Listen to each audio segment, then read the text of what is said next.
നബി സല്ലല്ലാഹു അലൈഹി വസല്ലമ തങ്ങൾ പറഞ്ഞതായി ജാബിർ റളിയല്ലാഹു തആല അൻഹു ഉദ്ധരിക്കുന്നു. സ്വഹീഹ് മുസ്ലിമിൽ ഈ ഹദീസ് കാണാം. ഇമാം നബവിയുടെ അൽ അദ്കാറിൽ നിന്നാണ് ഇപ്പോൾ വായിക്കുന്നത്. നബി സല്ലല്ലാഹു അലൈഹി വസല്ലമ തങ്ങൾ പറയുകയാണ്, ഇദാ ദഖല റജുലു ബൈതഹു, ഒരാൾ തൻ്റെ വീട്ടിൽ പ്രവേശിക്കുകയാണെങ്കിൽ, ഫദക്കറല്ലാഹ തആല, അങ്ങനെ വീട്ടിൽ പ്രവേശിക്കുമ്പോൾ അദ്ദേഹം ദിക്ർ ചൊല്ലി, ഇൻദ ദുഖൂലിഹി, ആ വീട്ടിലേക്ക് ഇങ്ങനെ കടക്കുമ്പോൾ, വീട്ടിലേക്ക് പ്രവേശിക്കുമ്പോൾ ചൊല്ലേണ്ട ദിക്ർ അദ്ദേഹം ചൊല്ലി. വഇൻദ ത്വആമിഹി, മാത്രമല്ല വീട്ടിലേക്ക് പ്രവേശിച്ചു ഭക്ഷണം കഴിക്കുകയാണ്, ആ ഭക്ഷണം കഴിക്കുമ്പോൾ അപ്പോൾ ചൊല്ലേണ്ട ദിക്ർ അദ്ദേഹം ചൊല്ലുകയും ചെയ്താൽ, ഖാല ശൈത്താനു, ശൈത്താന്, പിശാച് തൻ്റെ അനുയായികളോട് പറയും, ലാ മബീത ലക്കും, ഇന്ന് രാത്രി നിങ്ങൾക്ക് ഈ വീട്ടിൽ താമസിക്കാൻ കഴിയില്ല.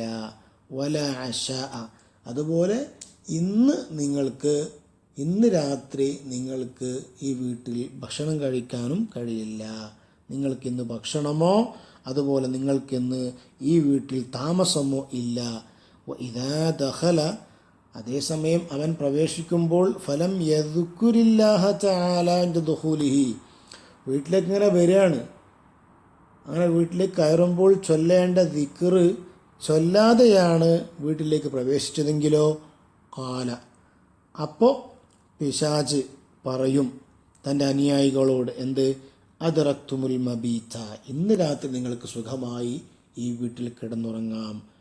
ഇദാ ലം യദ്കുരില്ലാഹ തആല ഇൻദ ത്വആമിഹി, വീട്ടിൽ ചെന്ന് ഭക്ഷണം കഴിക്കുമ്പോൾ അപ്പോൾ ദിക്ർ ചൊല്ലിയില്ലെങ്കിലോ, ഖാല, ശൈത്താൻ വിളിച്ചു പറയും, അദ്റക്തുമുൽ മബീത വൽ അശാ, ഇന്ന് നിങ്ങൾക്ക് രാത്രി താമസിക്കാനും പറ്റും, അതുപോലെ വൽ അശാ, ഇന്ന് നിങ്ങൾക്ക് നല്ല ഭക്ഷണവും ഈ വീട്ടിൽ ലഭിക്കും.